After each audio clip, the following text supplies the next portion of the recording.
Oui, moi je pense que dans les États modernes, dans les pays capitalistes avancés, on a perdu toute forme de spiritualité, mais on a perdu toute forme de transcendance. Voilà. Et en fait, on croit qu'on a perdu une forme de transcendance, alors qu'en fait, on est tous des croyants finalement, puisqu'on croit à l'argent, on croit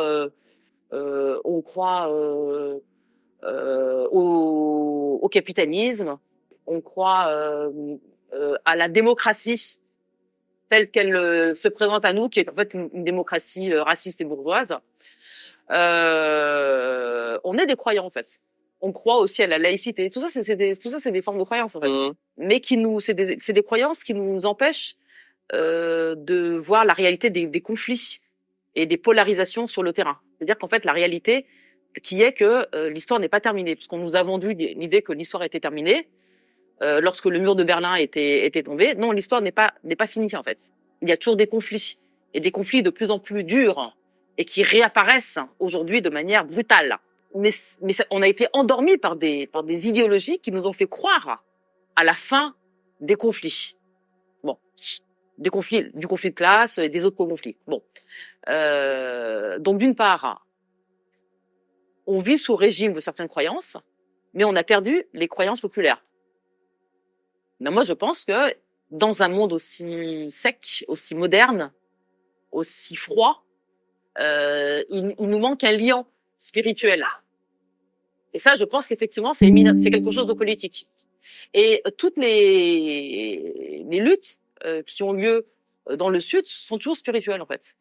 La lutte d'indépendance en Algérie, elle était spirituelle. La lutte en Palestine, elle est spirituelle. Elle n'est pas, les mots d'ordre ne sont pas simplement des mots d'ordre qui sont des mots d'ordre anticoloniaux, ce qui est évidemment la base, mais pas que. C'est toujours au nom d'une transcendance. C'est toujours pour quelque chose qui est au-dessus de nous.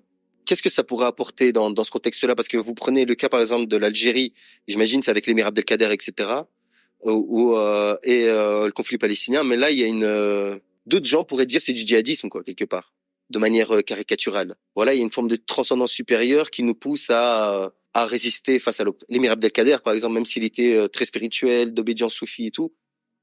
Ils ont pris les armes. Il y a quand même une violence armée. Les Vietnamiens ont pris les armes. C'était pas des musulmans. La résistance française a pris les armes, et c'était pas des musulmans. Dans la lutte anticoloniale, on prend les armes au nom d'une lutte et d'une certaine idée de la justice, et au nom de l'imaginaire culturel et spirituel ou religieux de son environnement. Bien sûr. Voilà, c'est tout. Ça, je ne dis rien d'autre que ça. Ensuite, la théologie de la libération en Amérique latine, ça se fait au nom du christianisme. Mais tout le monde comprend que c'est une pensée politique et religieuse qu'on mobilise à des fins de justice sociale.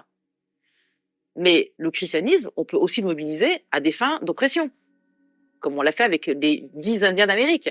Donc c'est jamais le substrat idéologique qu'il faut mettre en cause, c'est ses objectifs. Et au nom de l'islam, c'est pareil. On peut faire tout et son contraire au nom de l'islam. Donc moi, je réponds à ceux qui pensent qu'il y aurait une ambiguïté. Je dis, mais quel est le projet? En Palestine, c'est très clair. C'est la libération de la Palestine. Et le projet, il est très clair. Voilà. C'est tout. C'est à ça que je juge, moi, la nature d'un combat qui est fait au nom de l'islam. Si c'est un projet anticolonialiste, de justice, d'égalité, d'égale dignité des humains, moi, j'ai pas de problème. Qu'il se fasse au nom de l'islam, qu'il se fasse au nom du christianisme, qu'il se fasse au nom du judaïsme, qu'il se fasse au nom du communisme, peu importe. Donc pour moi, il n'y a pas de problème. C'est simplement, on est dans des pays qui effectivement créent systématiquement les amalgames et nous empêchent de penser, la disparité et puis la complexité des choses en fait.